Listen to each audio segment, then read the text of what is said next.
تو 4 اعمال قرآن اور حدیث کی روشنی میں ایسے ہیں، اللہ پاک نے بدلہ دینا ہے اعمال کو تول کر، گن کر بدلہ نہیں دیا جائے گا، نیکیوں کا بدلہ تول کر دیا جائے گا۔ کون سی وہ نیکیاں ہوں گی جو قیامت والے دن اس میزان کے اندر بہت وزنی ثابت ہوں گی؟ پہلی وہ نیکی جو اخلاص کے ساتھ کی گئی ہو، دوسری وہ نیکی جو ایسے وقت میں کی گئی ہو جب لوگ دین کو چھوڑ رہے ہوں، دین سے دوری اختیار کر رہے ہوں، دین بیگانہ بن گیا ہو، دین مسلمان کے گھر میں نظر نہ آ رہا ہو، دین مسلمان کی دکان میں نظر نہ آ رہا ہو، دین مسلمان کی زندگی میں نظر نہ آ رہا ہو۔ ایسے وقت میں جو آدمی ایک ایک سنت پر عمل کرے گا، اس کی قیمت اور اس کا وزن بہت زیادہ ہوگا۔ اور تیسری چیز تواضع، اللہ کو بہت پسند ہے اللہ کے سامنے یہ سمجھنا کہ میں دنیا کا سب سے گیا گزرا آدمی ہوں، اگر میں نہ ہوتا، میری نحوست نہ ہوتی تو شاید دنیا کے اندر فتنے نہ آتے، اگر میں نہ ہوتا تو دنیا کے اندر مصیبتیں نہ آتی، یہ ساری مصیبتیں میری وجہ سے ہیں، یہ سارے فتنے میری وجہ سے ہیں، دنیا کے اندر جو بگاڑ آ رہا ہے یہ میرے گناہوں کی وجہ سے ہے۔ جو آدمی اس قدر اپنے آپ کو ذمہ دار سمجھتا ہے اور تواضع اس کے اندر بڑھتی چلی جاتی ہے، یہ وہ بندہ ہے کہ اللہ پاک اس کی نیکیوں کا وزن بہت بڑھا دیتے ہیں۔ حضرت ذوالنون مصری رحمۃ اللہ علیہ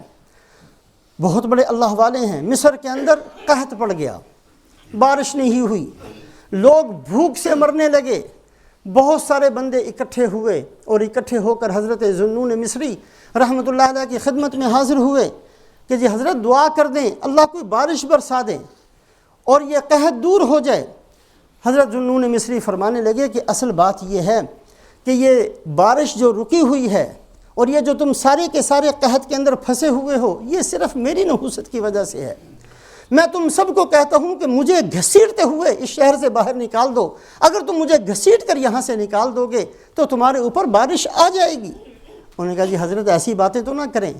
ہم تو آپ کو بڑا اللہ والا سمجھتے ہیں، بڑا بزرگ سمجھتے ہیں، آپ کی وجہ سے تھوڑی ایسے ہے، آپ دعا کر دیں۔ کہا نہیں یہ میری وجہ سے ہے، میں اس شہر کے اندر ہوں اس لیے بارش رکی ہوئی ہے، اس لیے قحط آیا ہوا ہے۔ جب لوگ اس بات پر تیار نہ ہوئے نکالنے پر تو خود ہی اپنی چادر اٹھائی اور ملک مصر کو روتے ہوئے چھوڑ دیا کہ میری نحوست کی وجہ سے تمہارے اوپر بارش نہیں آ رہی اور تم قحط کے اندر مبتلا ہو گئے ہو۔ جب شہر سے باہر نکلے فوراً بارش آ گئی۔ لوگوں نے کہا کہ یہ تو لگتا ہے کہ واقعی یہ ساری نحوست ذوالنون مصری کی تھی، واقعی وہ بیٹھے ہوئے تھے تو بارش رکی ہوئی تھی، وہ ٹھیک ہی تو کہہ رہے تھے کہ مجھے نکال دو بارش آ جائے گی، ہم نے نہیں نکالا، وہ خود نکل کر چلے گئے تو اللہ نے بارش بھیج دی۔ اس زمانے میں اللہ والے نے کہا کہ او اللہ کے عقل کے اندھو ایسی بات نہ کہو، اللہ پاک یہ فیصلہ فرما چکے تھے کہ تمہارے اوپر بارش نہیں آئے گی، اس تمہارے پاس ذوالنون مصری جیسے موجود ہوں پھر بھی نہیں آئے گی، اس لیے کہ تمہارے گناہ اس قدر زیادہ تھے۔ لیکن جب حضرت ذوالنون مصری نے اس قدر اللہ کے سامنے تواضع کو پیش کیا تو اللہ کو ان کی تواضع پر ایسا رحم آیا کہ اللہ پاک نے اپنے فیصلے کو بدل دیا۔ اللہ پاک نے تمہارے لیے بارش کی، ان کی تواضع کی برکت سے یہ جو اپنے آپ کو بے حیثیت سمجھا ہے اور اپنے آپ کو ذمہ دار سمجھا ہے اور اپنے آپ کو سب سے بڑا گناہ گار سمجھا ہے، یہ سمجھنا اس اللہ کو اتنا پسند آیا ہے کہ اس کا وزن، اس نیکی کا وزن نامہ اعمال کے اندر بہت زیادہ ہوگا۔ حضرت حسن بصری رحمۃ اللہ علیہ کے زمانے کے اندر ایک بیوہ عورت تھی، حضرت حسن بصری رحمۃ اللہ علیہ کی خدمت میں آیا کرتی تھی، بیوہ ہو گئی، ایک بیٹا تھا، شادی دوبارہ نہیں کی کہ بیٹے کی پرورش میں فرق نہ پڑے۔ اس بیٹے کو بہت محبت سے، بڑے پیار سے، بڑی محنت سے پالتی رہی، سمجھاتی رہی، لیکن وہ بیٹا بگڑتا چلا گیا، وہ ماں کی نہیں سنتا تھا، ماں کبھی اس کو سمجھاتی، کبھی حضرت حسن بصری رحمۃ اللہ علیہ کی خدمت میں دعا کے لیے جاتی، کبھی راتوں کو اٹھ کر روتی، لیکن اس بیٹے کے اوپر کوئی اثر ہی نہیں ہو رہا تھا۔ بار بار حضرت حسن بصری رحمۃ اللہ علیہ سمجھا کر تھک گئے اور یہ کہتا تھا اچھا جی ٹھیک ہے کر لیں گے، پھر یہ اٹھ کر پھر وہ غلط سوسائٹی کے اندر اور غلط قسم کی صحبت کے اندر چلا جاتا اور بگڑتا چلا جاتا، یہاں تک کہ یہ جو نوجوان یہ بیمار ہوا اور موت کے قریب پہنچا۔ جب موت کے قریب پہنچا تو اپنی ماں سے کہنے لگا کہ جائیں، میرے اندر تو اتنی ہمت نہیں ہے کہ میں چل کر جا سکوں، آپ مجھے اٹھا نہیں سکتی، آپ جائیں اور حضرت حسن بصری کو کہیں کہ وہ میرے پاس آ جائیں اور آ کر مجھے کوئی کلمے کی تلقین کریں، میرے لیے کوئی دعا کر دیں۔ حضرت حسن بصری رحمۃ اللہ علیہ چونکہ ساری زندگی کے تجربہ تھا، واقف تھے کہ یہ اثر تو اس پر ہوتا نہیں ہے، لہٰذا ماں گئی اور ماں نے جا کر کہا جی آپ تشریف لائیں. کہا جی اس وقت میں نہیں آ سکتا، اور تیرا بیٹا وہ ماننے والا نہیں ہے، وہ ایسے ہی کئی دفعہ میں اس کو سمجھا چکا ہوں، اس نے نہیں ماننا مننا. خام خواہ اپنے خون کو کیوں جلاتی ہو اور کیوں پریشان ہوتی ہو، جاؤ. یہ عورت بیچاری روتی ہوئی آئی. جب یہ روتی ہوئی آئی تو اس کے آخری سانس تھے، اور اس بیٹے نے کہا کہ اماں میں اتنا برا ہو گیا کہ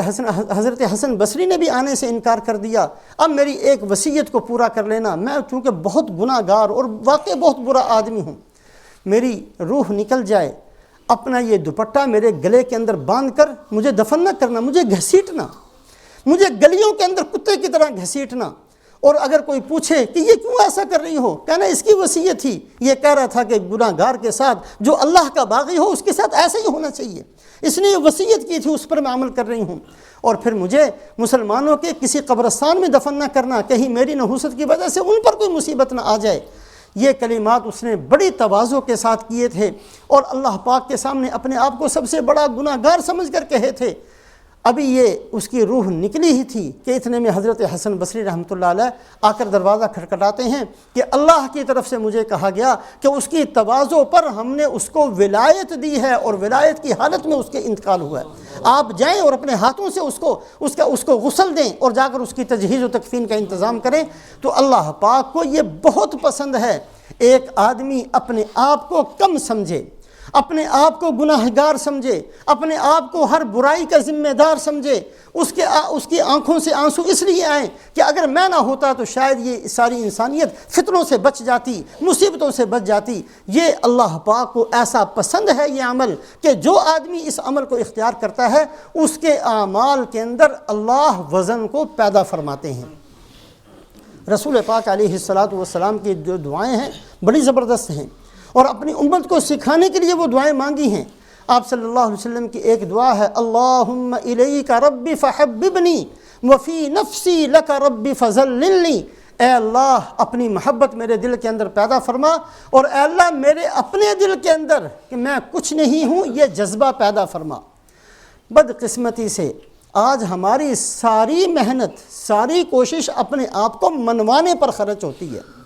اور ہم بار بار یہ کہتے ہیں کہ آخر مانتے کیوں نہیں ہو مجھے، میں بھی تو کچھ ہوں، میری حیثیت کو تسلیم کرو، میرے مقام کو مانو. اور جو نہیں مانتا ہم اس کو منوانا چاہتے ہیں. اللہ پاک کو یہ منوانا اور یہ کہنا یہ بہت ناگوار ہوتا ہے. چیونٹی کے لگے پر کہنے لگی ہوا میں اڑ کر، میں بھی مثل سلیمان ہوں ہوا میں کئی دن سے. یہ جو مقولہ مشہور ہے کہ جب چیونٹی کی موت قریب آتی ہے اس کے پر نکل آتے ہیں، وہ اڑنا شروع کرتی ہے، جب اڑتی ہے تو پرندوں کی غذا بن جاتی ہے. اس کے پر نکلنا تو اس کی موت کی نشانی ہے، لیکن اس کے اندر گھمنڈ ایسا پیدا ہو جاتا ہے. وہ کہتے ہیں کہ مجھ میں اور سلیمان میں کیا فرق ہے، سلیمان ہوا میں اڑتے تھے تو کیا ہوا، میں بھی تو ہوا میں اڑتی ہوں. لگے چونٹی کے پر کہنے لگی ہوا میں اڑ کر، میں بھی مثل سلیمان ہوں ہوا میں کئی دن سے. ہماری سب کی یہ حالت ہے کہ ہم اس چونٹی کی طرح اپنی موت کی طرف حالانکہ جا رہے ہیں، لیکن اپنے آپ کو منوانا، اپنے آپ کو ثابت کرنا، دوسروں کے منہ سے کہلوانا، یہی ہماری زندگی کا مقصد بن کر رہ گیا. اللہ پاک اس بندے کو بہت پسند فرماتے ہیں جو اپنے آپ کو حقیر سمجھتا ہو. من تواضع للہ رفعہ اللہ. جو آدمی اللہ کے لیے اپنے آپ کو چھوٹا سمجھے گا اللہ اس کو بلندی نصیب فرماتے ہیں. تو تیسرا عمل، پہلی چیز